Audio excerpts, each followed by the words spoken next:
We are missing a lot of people, and that's too bad for them because we've got some really fun demos today. This is going to be fun.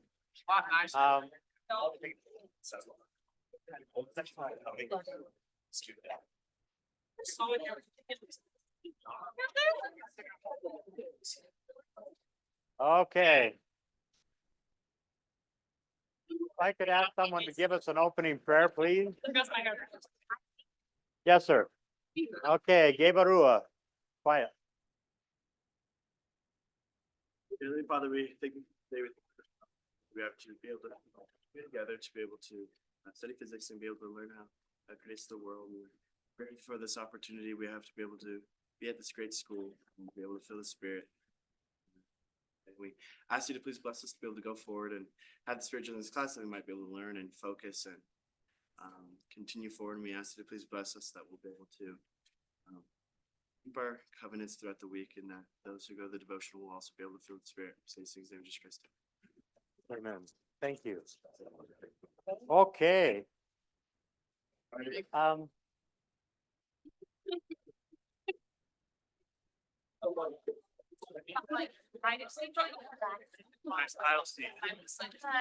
Last day, we talked about this atmospheric pressure.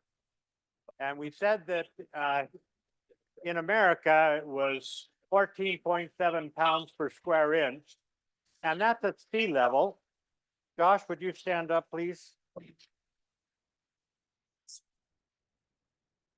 Hold out your hand. Okay, get down here. I'll get up here. You're too tall.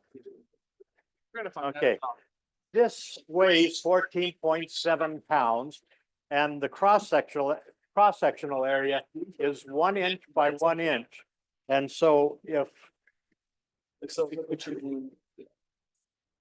that's the pressure that you would get from atmospheric pressure, feel significant? Yeah. And we've just learned to live with that. Stay there, Josh. We're in better shape than that because we live in Provo, that's way up high in the mountains. And here it's 13.8 pounds per square inch. More better, huh? Yeah. Okay. Good deal. Now, that pressure we found could crush a 55-gallon drum. But today we're going to do something else with it. We're going to make a cannon out of it. And what I have is this long PVC tube. And I put a ping pong ball in this end. And then I've capped it off with a little bit of mylar. It's just, you know, the thin but strong material that you would make a happy birthday balloon out of. And then capped off the other end. And then we're going to pump out all the air in that tube. And so I'm going to do that now.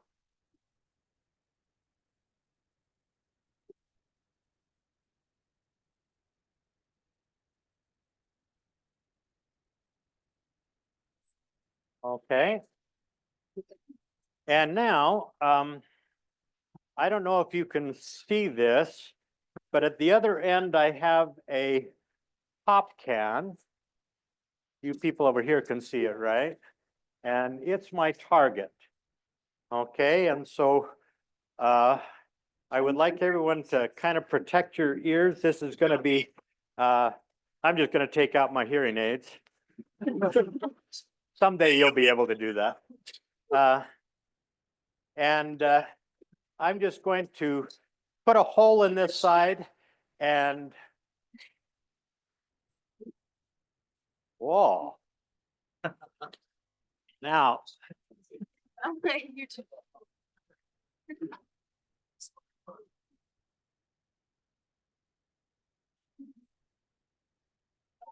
Yeah. that ping pong ball left the end of the cannon going 500 miles an hour. That's about 70% the speed of sound. In order to get it up to that speed, there was an acceleration of the ping pong ball in the tube of about 1,000 G, about 10,000 meters per second squared. Okay, that is significant. And we're going to do that again. But this time, Sam, could you help me here? I'm gonna. Oh, wait. I guess. How do I get rid of? Oh. There we go. Perfect. Okay.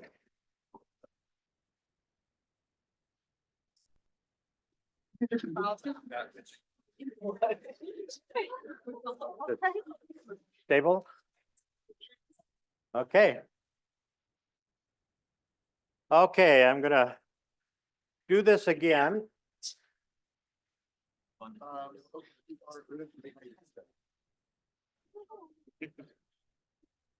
Putting in the ping pong ball. And taking a piece of Mylar.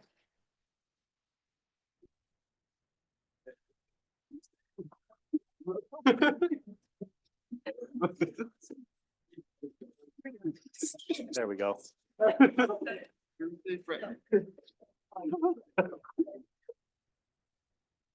Okay. Right.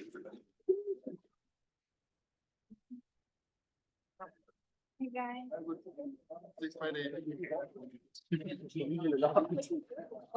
This is my favorite part.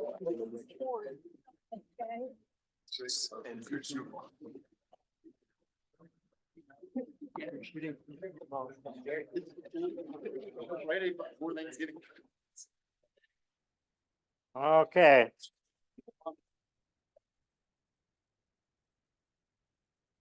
Talk to your neighbor about something while we're doing this.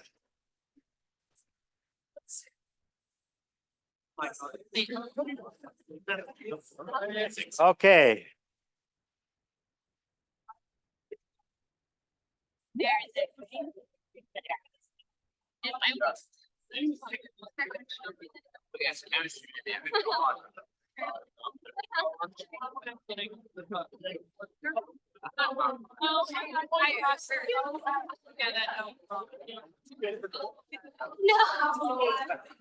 Oh my goodness.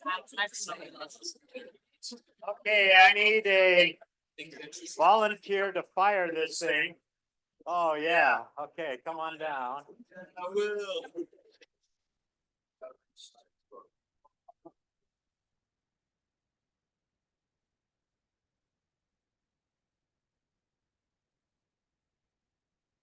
Okay. Oh. I have never done this before. Maybe my last time doing it.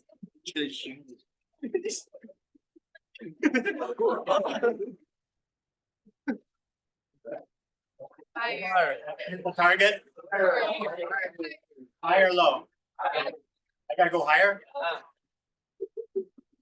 Oh, much higher.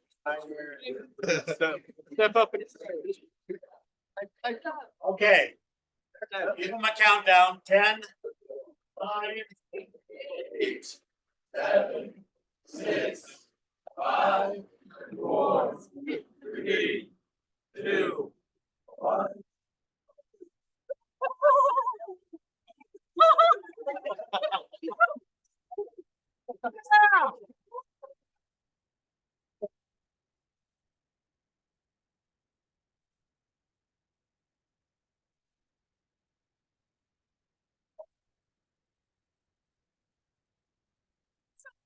I have a confession to make. Oh, that's what it did to the ping pong ball. I cheated.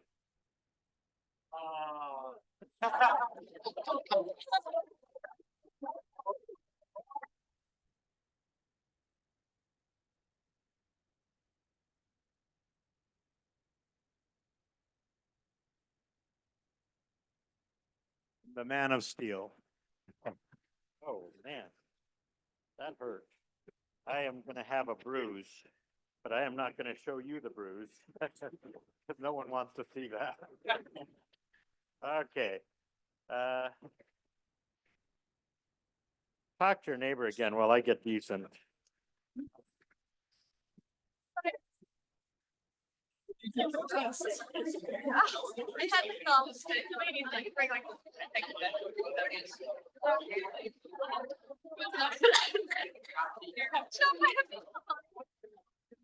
Well, I want to eating today.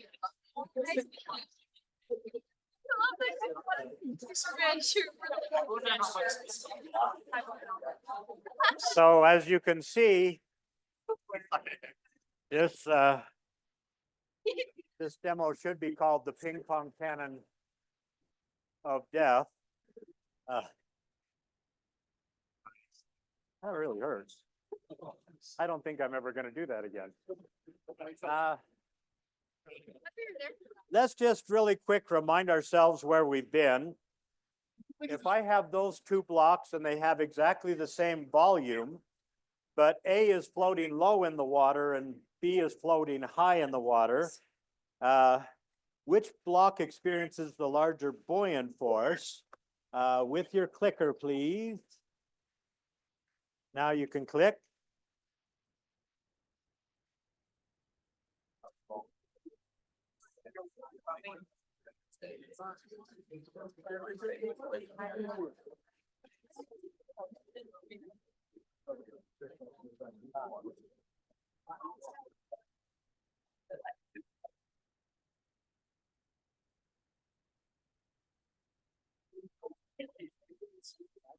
Like, Yeah, we didn't have one of those in Montana. Okay, last call. We're missing about 60 of us. Okay, good. The answer is A. What we should remember from last day is that Archimedes' principle always applies, whether something's floating or whether it's sunk to the bottom. It's always, the buoyant force is always equal to the weight of the fluid displaced or pushed out of the way. And that block that is floating lower in the water is displacing more water. And so it has the bigger buoyant force. If something floats, you have a second tool for your toolbox. And that is, there's only two forces on the block.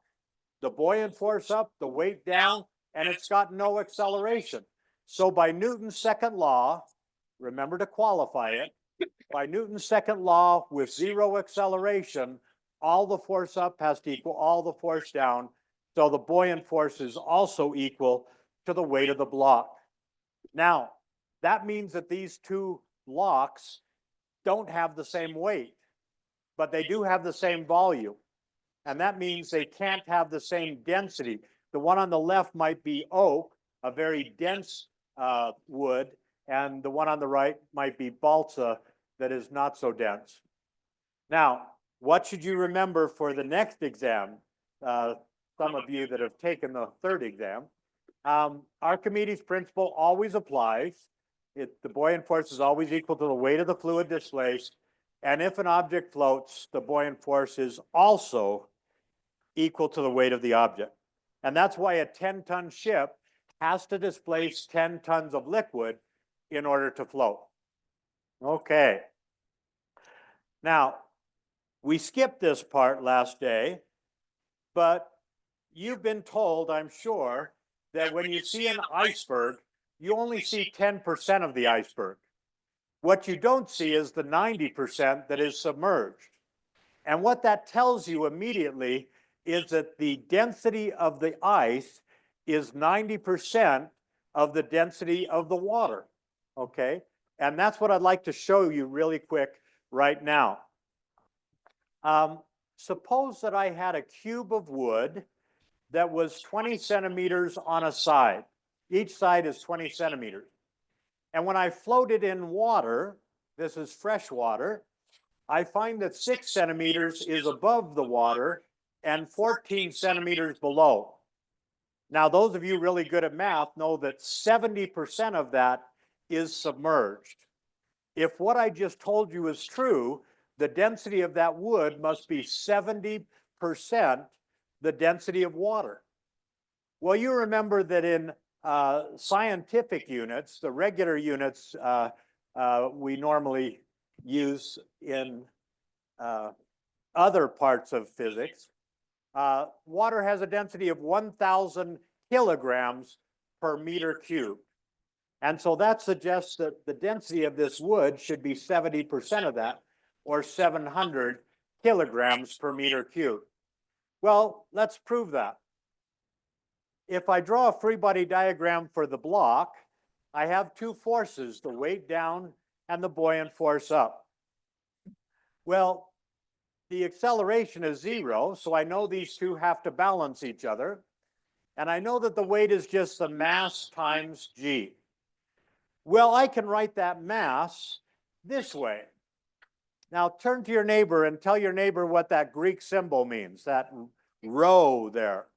The Greek letter R, rho. What does it mean?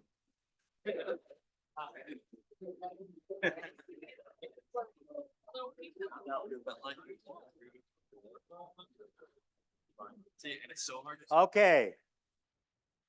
I hope you remember from last day, that is the density, and in this case, since it's the weight of the block, that's the density of the wood. That's what we're looking for. That's the goal. Find that rho, okay? Now, I can write that way. Now, because the buoyant force is equal to the weight of the water in the Casper box. What's the Casper box? We learned about it last day. It's the volume that the testing center is calling me. That can't be good. Talk to your neighbor.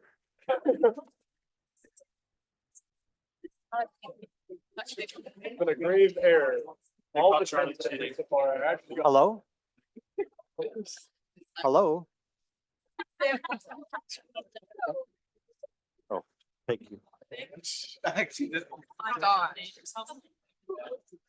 Oh, this.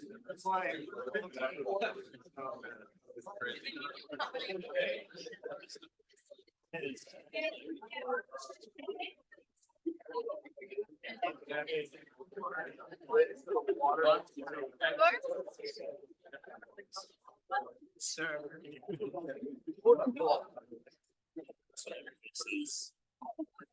This place. $29.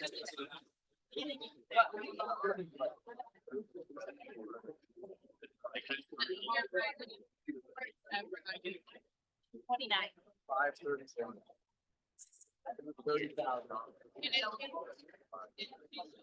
It's the how much means the stats. No, 531. Not 531.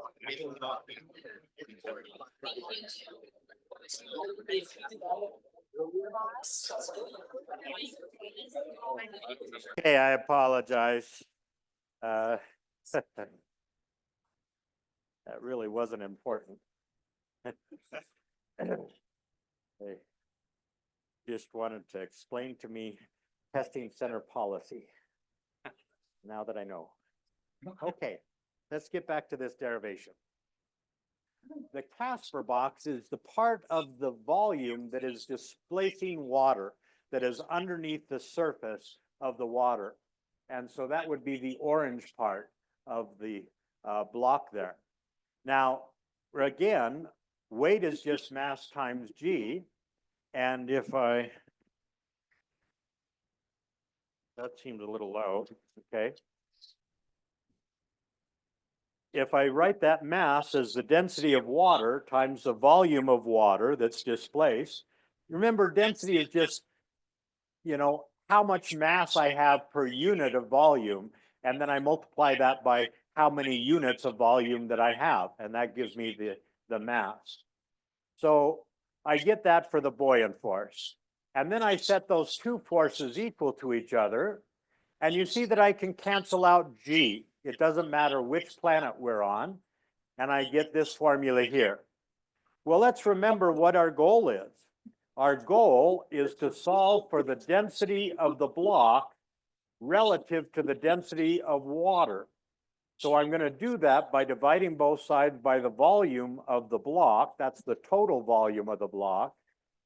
And that's going to cancel out on this side and leave me with the density of wood, which is what I'm looking for. And that's just the density of water times this ratio. And that ratio is the volume that's under the water divided by the total volume. Well, that's the percent of the block that's under the water, the 70% or 0.7, okay? And so when I multiply that by the density of water, I get the 700 kilograms per meter cubed that was promised. Is this in the way? Do I need to move that? You can look around it. Okay.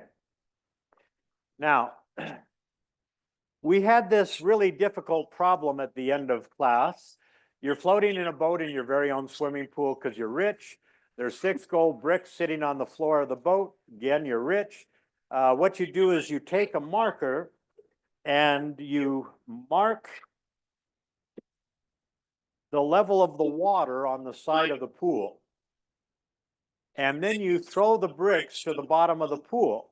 And the question is, what happens to the water level? Does it go up, go down, or stay the same? And we know the answer. We talked about this last day, about the answer, not the reasoning. And so everyone should get this correct so that we can go to Disney World. Okay. Does it go up, stay the same, or go down? I think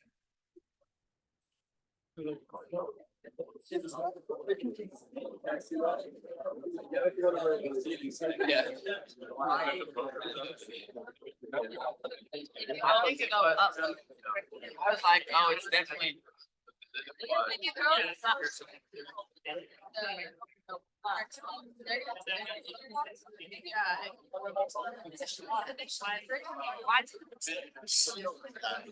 Okay, last call.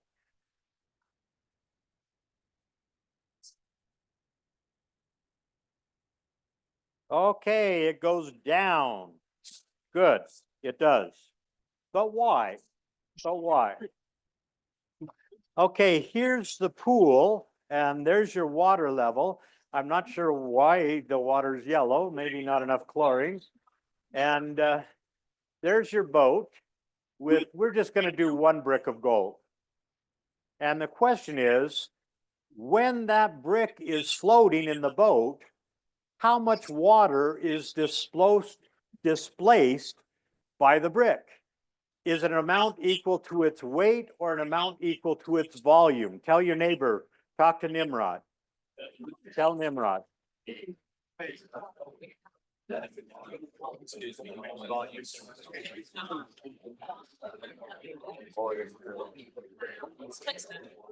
Okay.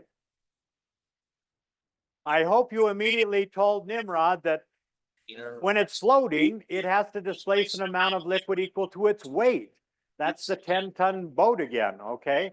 And the question is, how much water does it take to weigh the same as a brick of gold?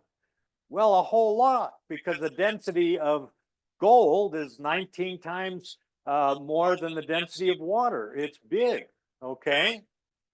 On the other hand, if I throw that brick to the bottom of the pool, how much water is displaced by that brick now? Equal to its weight or to its volume? Shout it out. Volume. Where the brick is now, water used to be. It's displaced. And so it's only displacing a little bit of water there. And that means the water level has to go down. And the way that happens is that when you get the brick out of the boat rides higher. Okay, it's not down as low as it was before. Now I'm going to demonstrate this so that you believe me with this boat. We'll oh, sorry. Get back in there. we'll call this the Titanic. And there's the cargo. I couldn't afford gold. We're going to mark the level of that with this little device here. Austin, is that the right level there? It is indeed. Okay. Oh, it's beautiful headed one. What's that? Your fault. Okay. You're saying we're taking a video of the back of Austin's head. Okay, so now we're gonna throw that brick to the bottom of the pool. What happened to the level? Down. It went down. Greg was telling the truth. Who saw that coming? Okay, who saw that coming? Oh. Okay. There's a problem in the back of the chapter, one of the end of chapter problem. That's an ice cube problem. And the problem states that you are waiting for a friend at a cafe. You're outside, they've got tables outside, and the waiter brings you a glass of ice water with one ice cube floating. And the water level in the glass is right up to the brim. And your friend is late. You wait and you wait and you wait. And as you wait, the ice cube slowly melts. And the question is, does the water level in that glass that started out right up to the brim, does it overflow? Does it go down? Or does it stay right at the brim? Talk to your neighbor. See if your neighbor knows what's going to happen in this case.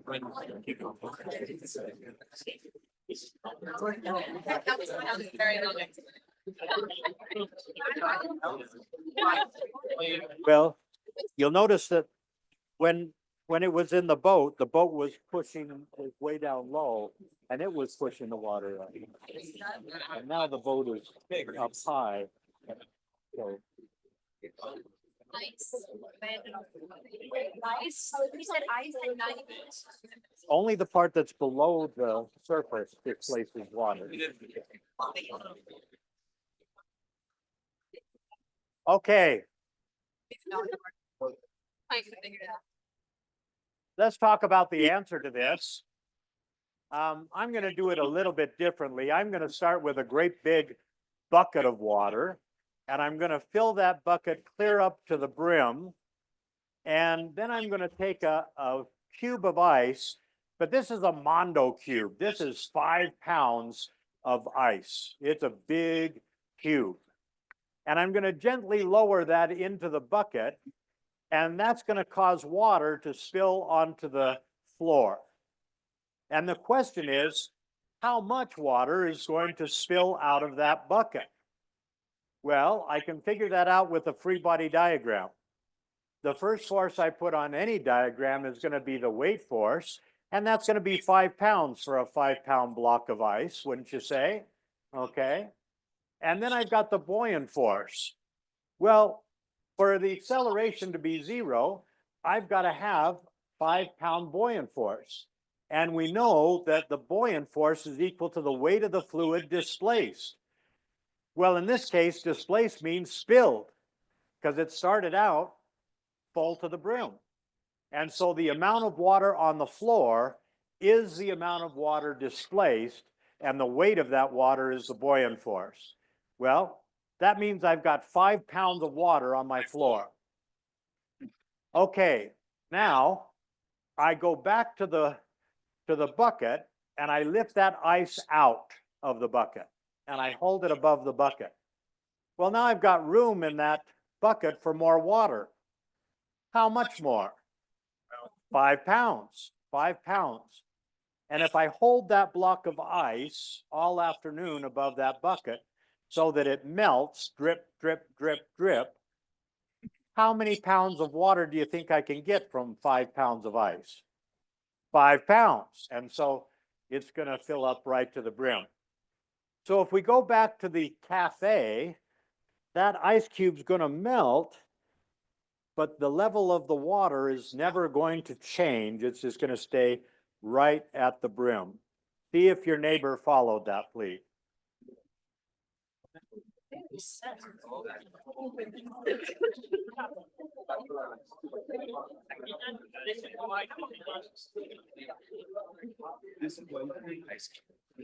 Well, Yeah, I've already can tell I'm not. wait a minute, Greg. That ice cube was half above the surface and half below the surface. How is that all gonna fit in that little tiny space below the surface? Well, that ice cube was floating because it had a density that was less than water. It took up more space than the same amount of ice. I didn't say that. It takes up less space than the same amount of water. I got it right that time. Okay. Now, when that ice melts, it gets more, it contracts, it becomes more dense, and then it fits in the space. Now, here's a very different problem. See if this helps. If instead I had glued that ice cube to the bottom of the glass and then filled up the glass to the brim and let the ice cube melt during the afternoon, well, in that case, the water level is going to go down because none of the ice cube was ever above the surface. It was all submerged. See if that helped your neighbor, okay? Makes sense now. Then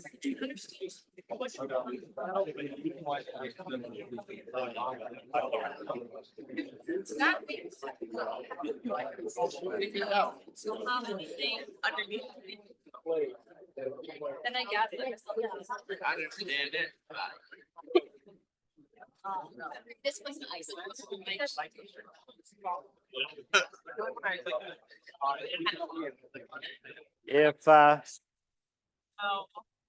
If I seem less coherent than usual, that's because I really need some Tylenol right now. Okay.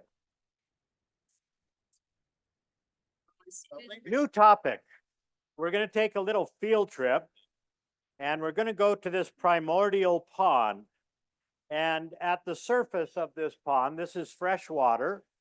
At the surface of the pond, we have 1 atmosphere, 14.7 pounds per square inch. We learned last day that if we go down 10.3 meters, 34 feet, we increase the pressure from 1 atmosphere to 2 atmospheres. Now, in this particular pond, there's a little underwater cave over here, and it's kind of fun there. And if I look at a point right there, which is at the same level as this point, namely 10.3 meters below the surface, what's the pressure going to be there? Is it going to be 2 atmospheres, more than 2, or less than 2? Talk to Nimrod. Tell Nimrod what you think. It's either the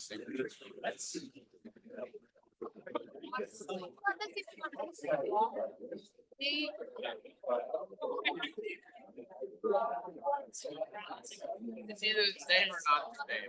Like. Okay. Another way of asking this question is that if I were to take a very long drill bit and drill a horizontal hole through this rock, water would fill up the hole. But once I filled up the hole with water, would water stream to the right, stream to the left, or just stay stagnant? It would stay stagnant. And that means this pressure over here has to be the same 2 atmospheres that I've got here. Now, this makes our study of fluids much, much simpler. It turns out that the pressure in a fluid depends on the depth, but not the shape of the container. The shape can be anything you want. It's the depth below the surface that matters, okay? Yes. Even though there's less water pushing down on it, it's still gonna have the same pressure? It turns out that it it's going to push up against the rock, and the rock's going to push back on it just the same as if there were water above it. And this is something that we just find to be true. Have any of you been to the Yucatan in Mexico, where they have the cenotes? Did you go to the cenotes? The Yucatan, it has underneath the ground a bunch of rivers just flowing underneath the land. And every now and again, the surface falls down, a sinkhole, and what you get is this crystal clear water, and becomes a cenote, and then you can charge tourists money to come and swim in your cenote. Now, the cenotes, if you swim in them, they have all sorts of stalagmites and stalactites, just like the inside of a cave. And so it's really fun to go and explore these things. Now, when our children were younger, we would take underwater waterproof flashlights, and what we would do is we would dive down and look for air pockets where air would be trapped, and then we'd swim up to that, and we'd be in a little cave, and then you'd dive down, look for another air pocket, and do that. Well, in this one cenote that we'd never been in before, a brand new one that had just opened, two of my boys, one was engaged and one was married with two children. They knew better, but they went a little bit too far. And eventually my oldest saw a tunnel that he could go down, and he took a deep breath and went down that tunnel just as long as he could, and he ended up in this cavern that was just beautiful, and with air in the top. And his brother, not wanting to lose Josh, swam after him, and they both ended up in this cave. But when they went to go back, they found that there were lots of tunnels going in every different direction, and they didn't know which one went home. And they kept trying to go down, but they didn't have the courage to just keep going, because they knew if it was a dead end, they didn't have any air to come back. So they were stuck. Well, I looked for them, and my son's wife looked for them for an hour. We were terrified. We thought, sure, they were gone for good. But then after an hour, they came walking through the jungle back. And what had happened is they finally gave up trying to get out through the water, and they dug themselves out through the top of this cave and scared a whole bunch of monkeys as they came up out of the ground like zombies. So don't do that, people. It's dangerous. That's not going to be on the test. Okay. Now, on a particular day, an asteroid comes and crashes down, sending a shock wave that instantly increases the pressure at the surface from 1 atmosphere to 5 atmospheres. The monkey is dead. Okay? The monkey is dead. Now, the question is, what happens to the pressure here? Does it increase to 6 atmospheres, or does it double to 10 atmospheres? Tell your neighbor, talk to Nimrod again. Like, I want to say it's 210.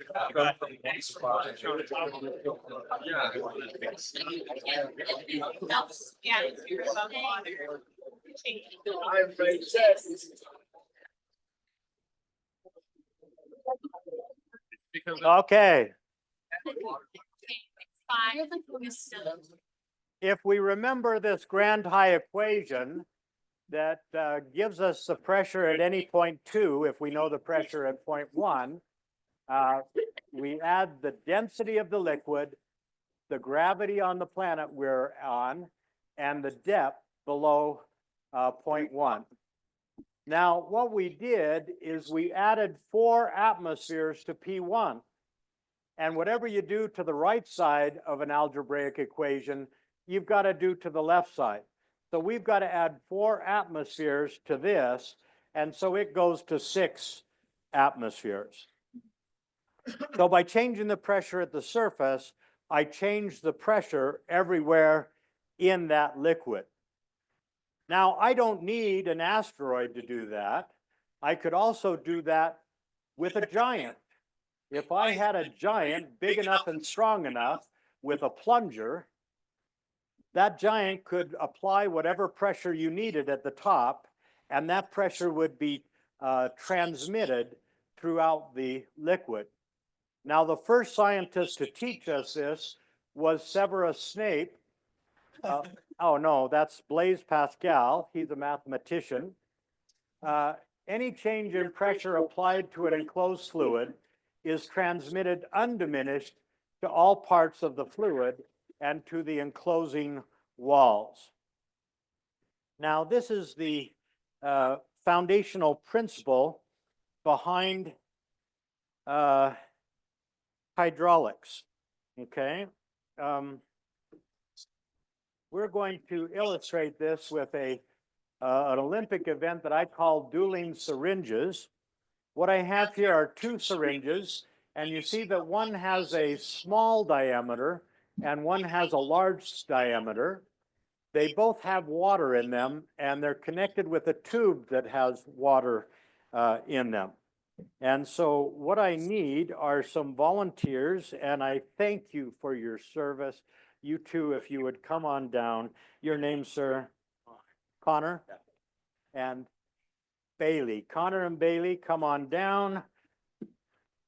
If you would please just stand to either side of this. Are you right-handed or left-handed? Right-handed. Right-handed? Okay, you're each going to use your right thumb, and your goal is to push your plunger down when I say go, and that'll make your opponent's plunger go up. And so if I could just turn that around, and on your mark, get set, go. Oh, Connor. Go, Connor, go. Oh, she's winning. She's winning. She's winning. Oh. Okay. You've come to recognize that this might be rigged here. Let's turn it around so that Connor has the small one, and I'll do it again. 1, 2, 3, go. Oh, that was an easy win, wasn't it? Okay. Let's give them a hand, folks.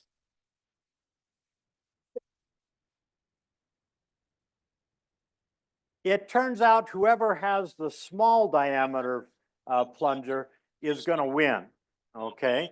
And here's the reason.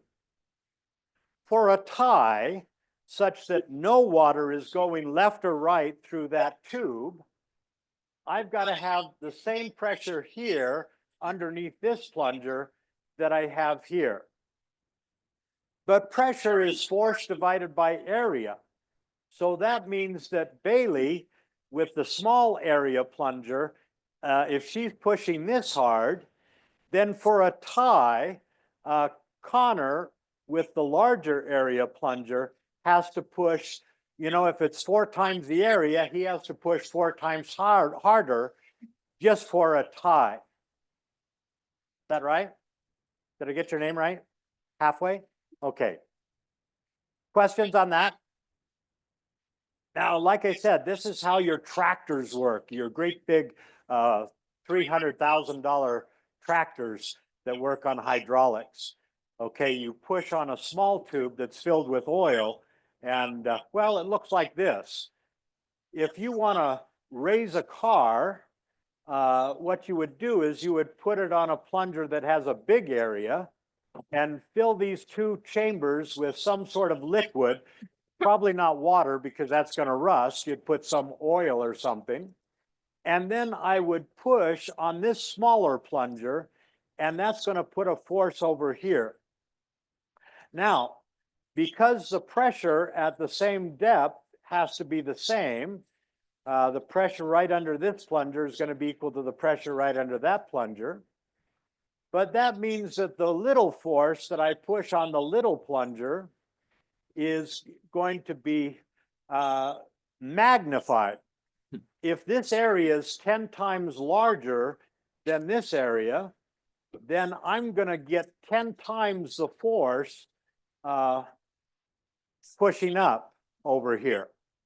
So what that means is that I can push down with 100 pounds and the liquid's going to push up over here with 1,000 pounds. I'm putting 100 pounds in, I'm getting 1,000 pounds out. That sounds like I'm getting something for nothing. That should make you worried. What's the catch? Why am I not getting a free lunch here? Raise your hand, brave soul. What's the catch?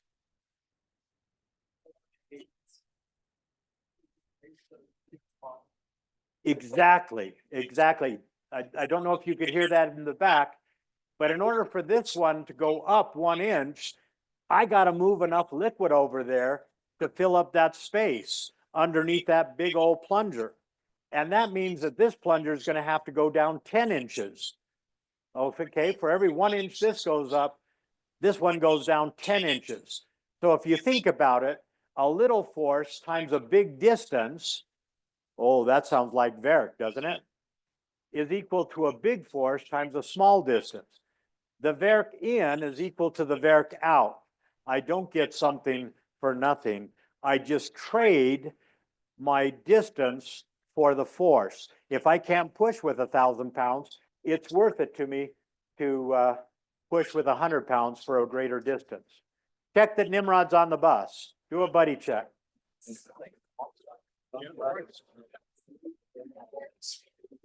An example. Elaborate.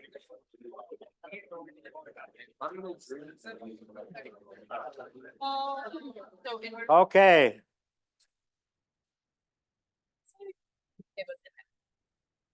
Now, typically, we would place point B down lower so that you would already start with a pressure that was greater here, just to support the weight of the device itself, to balance the weight of the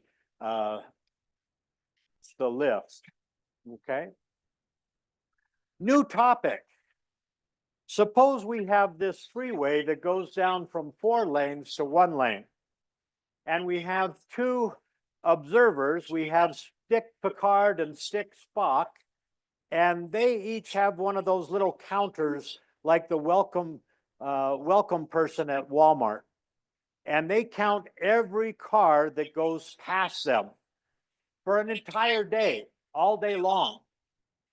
Now, at the end of the day, who's got a bigger number on their counter? Is it Stick Spock or Stick Picard? Anyone?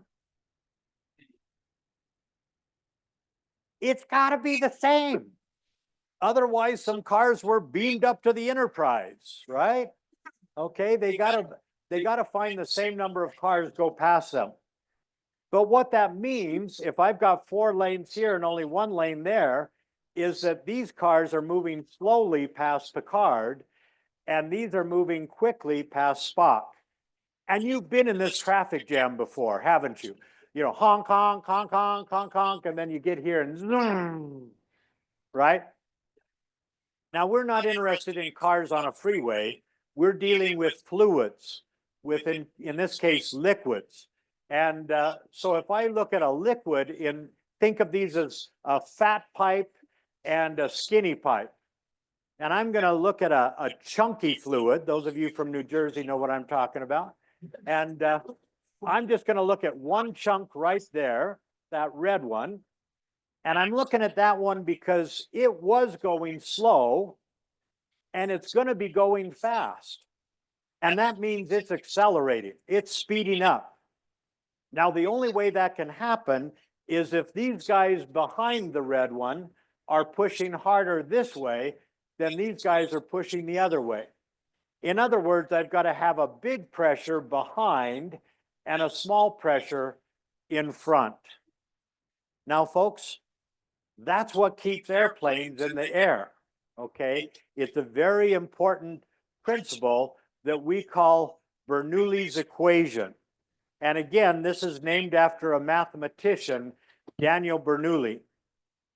And what he found was an equation that looks suspiciously like energy. He said that the pressure in a fluid, and pressure can be thought of as energy density, plus this function of speed, 1/2 rho v squared. If I add those two together in a particular fluid, I always get the same number. Now, what that means is that there's a trade-off. Whenever the pressure is big, I've got a small velocity, a slow movement of the fluid. And whenever I've got a big movement of the fluid, I get a low pressure. Now, an example of that would be this tarp that is pulled very tight across the top of this truck to keep the potatoes from bouncing out, okay? When the truck is stationary, it's flat. But when I get going, it bulges up. Your intuition says that maybe the wind would push it down, but instead it bulges up. And that's because the velocity of the air above is very big. If the truck's going 60 miles an hour, this is 60 miles an hour. But the velocity relative to the tarp, where the potatoes are, would be very small, 0. And so that gives me a big pressure inside, a small pressure outside. Now, you may have witnessed this when you got into a shower with one of those plastic curtains.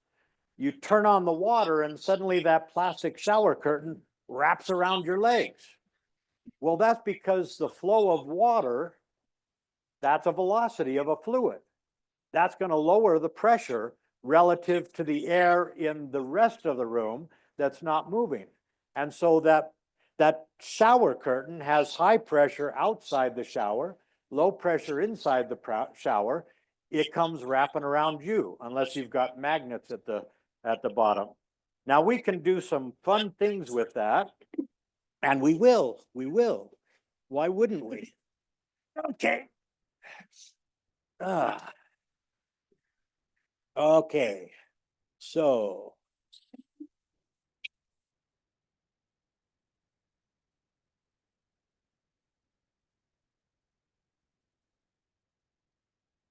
there's a stream of air coming out of this thing, and in that stream, the pressure is low. In the rest of the room where the air is not moving, the pressure is higher. And so I can get that thing spinning.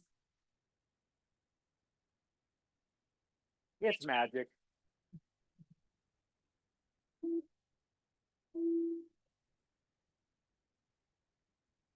I track myself out.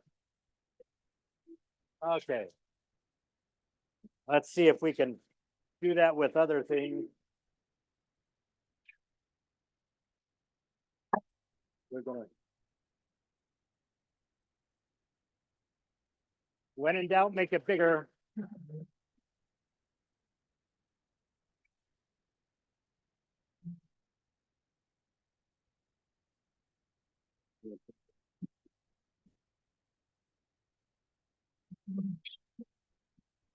In the face.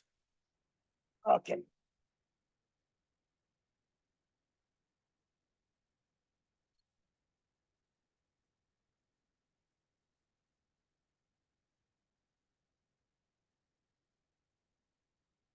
Let's see if I can land it.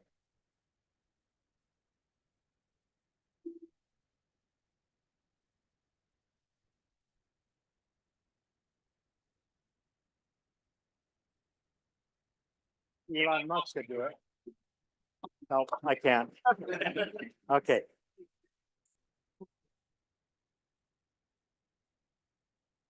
Okay. Now, we can also, you might want to move any electronic devices to the side here. what I'm gonna do is I'm gonna blow air across the top of this little straw. And that's gonna give me a region of low pressure relative to the pressure inside this. It's an open 2 liter bottle. And so that's gonna essentially pull air out of this, and that's going to suck the water up that bottle. Let's see if we can do it. Sometimes I can, sometimes I can't.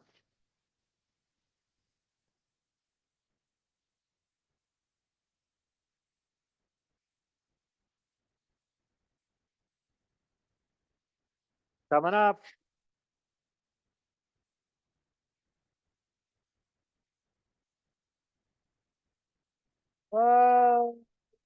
Bit of spray. Come on, baby, you can do it.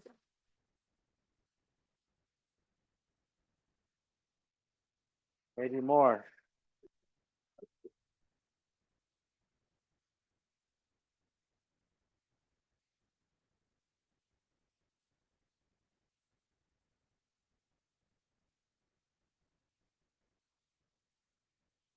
There we go.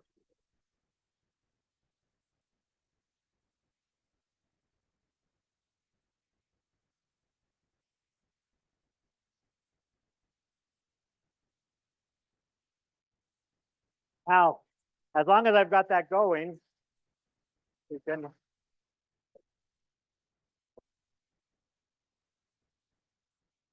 Maybe I'll turn that down a little.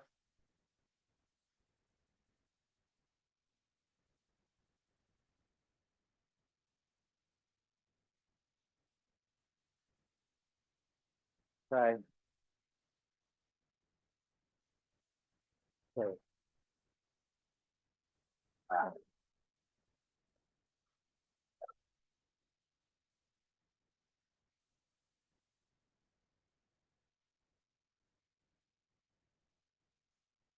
That's magic.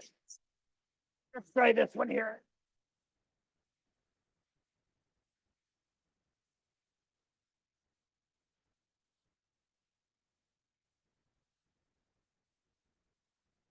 Way too much.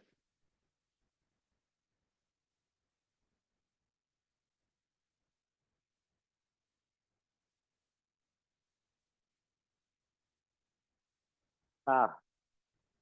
Okay, I'll practice that some more. Okay.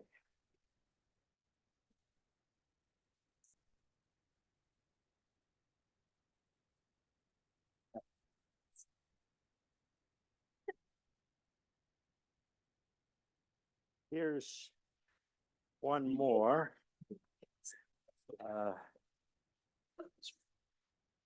No, we're not gonna do that one. Okay. So, questions about Bernoulli's equation or Pascal's principle? Yes. How does air flowing over the top lower the pressure? How does air, How does air flowing over the top lower the pressure on the outlet? well, that turns out to be a mathematical thing. Pressure can be thought of as energy density. And just like we found that energy was conserved, kinetic and gravitational potential, you know, you can slosh from one bucket to the other. When you slosh from the kinetic energy bucket to the energy density bucket, you lose some of your kinetic energy and vice versa. And so the truth of the matter is, the derivation of that equation is something that we do in the Physics 123 class. My students weren't really thrilled about it. It was a little bit messy, but what we just saw there is that it's true, is that there had to be a lower pressure in that stream of air. And that's what causes your airplane to stay in the air.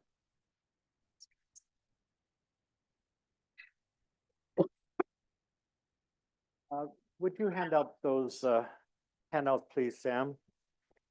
If I draw the cross section of an airplane wing,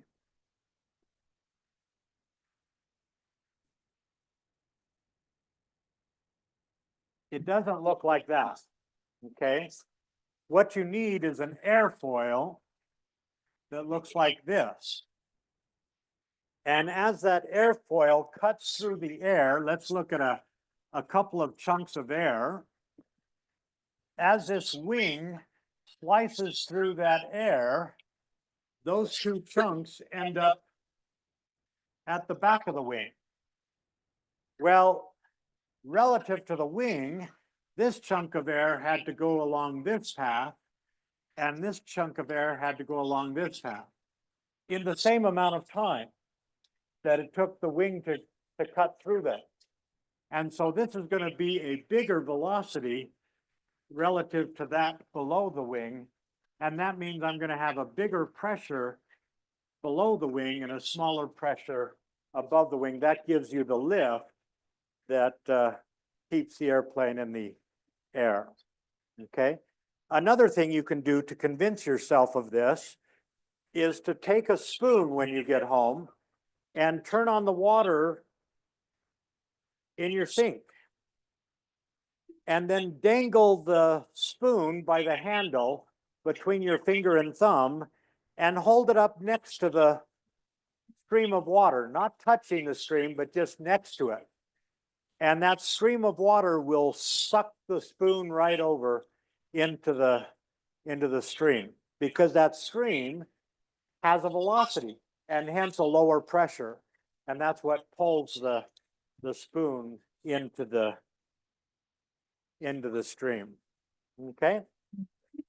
Now, we've got a few minutes left, and what I have found is that the buoyancy problem on the next exam is where people have the most trouble.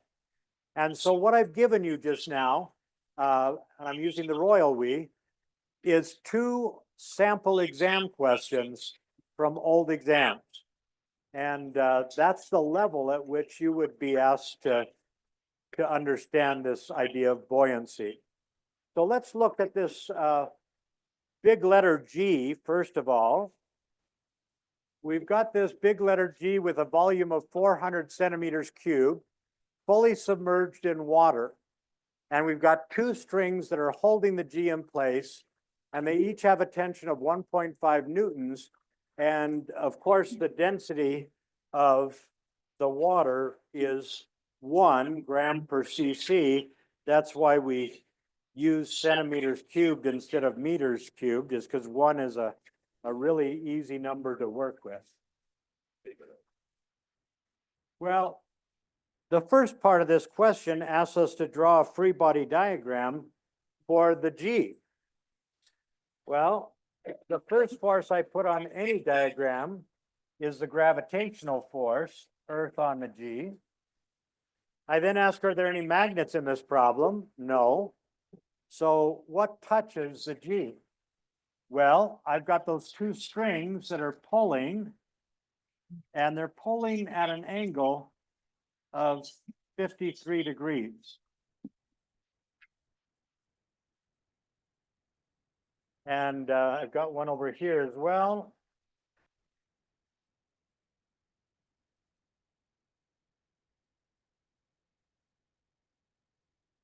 And these are each 1.5 newtons.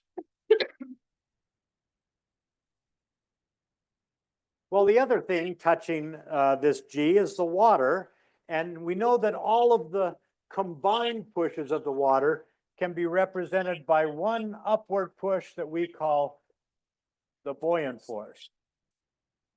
And that buoyant force is going to be equal to the weight of the liquid. In this case, that's water displaced.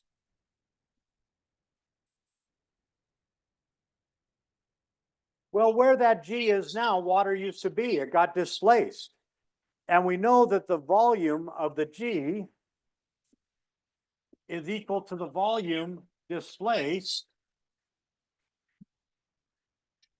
V looks like velocity, doesn't it? How about if I write it out as the volume of the G is equal to the volume displaced. And the volume of the G, we're told, is 400 centimeters cubed. Well, water is really easy to work with because it has a density of 1 gram for each centimeter cubed. Or cc, I could write it as centimeter cubed. Now, what I want to find this buoyant force is the weight. Well, that's just the mass of the displaced water times G. Well, when I'm going to multiply something by G, where G is 10 newtons for each kilogram, I better find out how many kilograms of water were displaced. Well, because the density of water is just 1 gram for each cubic centimeter, my mass of water displaced is going to be 400 grams, 1 gram for each of those centimeter cubed. And I have to rewrite that as 0.4 kilograms, okay? How many grams in a kilogram in a kilo? The students at Montana State knew that one. You kids have been sheltered. Hey, I'm sorry. That's bad. So how much would this weigh? If I gave you something that weighed 0.4 kilograms, what would the weight of that be? Well, you just multiply that by 10, and that's going to be 0.4 kilograms times 10 newtons for each kilogram, and that's going to give me 4 newtons. So this is going to be 4 newtons. Now, that's the first part. The second part asks us for the mass of the G. This was the mass of the liquid displaced. What about the mass of the G? Well, if I take that tension force of 1.5 newtons and I break it up into an X part and a Y part, remembering that this is 53 degrees, this is going to equal 1.5 times the sine of 53 degrees. And that's going to be 1.2 newtons. So if this thing is not going anywhere, all the force up has to balance all the force down. And so that means that I've got 4 newtons up. I have 1.2 newtons down from the left string. I have 1.2 newtons down from the right string. And then I have the weight of the G. And that's got to add up to 0. And that's going to give me a weight force of the G is 1.6 newtons. And that means that the mass of the G is going to be 0.16 kilograms. Now, part D asks us for the density of the G. Well, that's just always the mass of the G divided by the volume of the G. We just found the mass was equal to 160 grams. I can write this in grams. And I divide by the volume, which we were told was, the volume was 400 cc's, and that's going to give me a density of 0.4 grams per cc. And that's why this thing is being held down. It wants to float up to the surface because the density of the water is 1, the density of the G is less than 1. And so this is going to want to float up at the top. Now, if we quickly, simultaneously cut both of those strings, this thing is going to go racing towards the surface. And we're asked to find the acceleration of the G right after the strings are cut. And the key there is right after. Once it gets moving, you've got all sorts of messy forces dealing with the viscosity of the fluid, essentially the friction that the water is putting on this thing. But right when you slice it, it's not moving yet. So you don't have to worry about those forces. If I draw a free body diagram again, after we slice the strings, I have this buoyant force that we said was 4 newtons. I have this weight force that we said was 1.6 newtons. And if I do F net equals MA, let's call up the positive Y direction, I would have 4 newtons minus 1.6 newtons is equal to the mass, which we said was 0.16 kilograms. And that would be times A. When I solve for A, I get 5 meters per second squared up.